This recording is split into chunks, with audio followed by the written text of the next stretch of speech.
حد کی انتہا کر دی گئی. جھنگ چنیوٹ روڈ کی شازیہ 9 سالہ شازیہ جب قرآن مجید پڑھنے کے لیے گئی تو اسے یہ معلوم نہیں تھا کہ وہ واپس آئے گی یا نہیں آئی, اور واقعی وہ اپنے قدموں پہ واپس نہیں آئی, بلکہ وہ آئی تو ایک بند بوری کی شکل میں اور چارپائی پہ واپس آئی. یہ جنگ کی تاریخ کا ایک منفرد ایک بہت بڑا ظلم تھا, اور اس ظلم کے حوالے سے مختلف آوازیں بلند ہو رہی ہیں. اس وقت بھی عوامی خدمت پارٹی پاکستان کے سربراہ مولانا آصف معاویہ سیال صاحب میرے ساتھ موجود ہے, ان سے بھی آج میں اس حوالے سے گفتگو کروں گا. مولانا, تاریخ کا اتنا بڑا سانحہ ہے, جنگ کی تاریخ کا یہ اتنا بڑا سانحہ ہے کہ ایک بچی جو ہے اس کی لاش جو ہے وہ بیگ کے اندر ملی ہے. اس سے پہلے اس قسم کی روایت جو ہے بچیوں کے ساتھ جنگ کے اندر نہیں ملی. تو آپ اس حوالے سے کیا کرنے جا رہے ہیں؟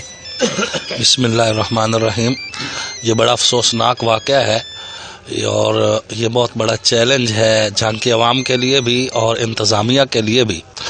میں جھنگ کی عوام سے بھی مطالبہ کرتا ہوں کہ انتظامیہ سے بھرپور تعاون کیا جائے, اور انتظامیہ سے بھی مطالبہ کرتا ہوں کہ آپ اس کو جو ہے پروفیشنل بنیادوں پہ اس کی جو ہے تحقیقات کریں, اور جو ملزم ہیں, حقیقی ملزم ہیں, ان کو سزا دی جائے, اور سزا بھی اس انداز کی دی جائے کہ ایسے بدکماش لوگ جو معاشرے کا ناسور ہیں ان کو یہ سزا ان کے لیے عبرت بن جائے.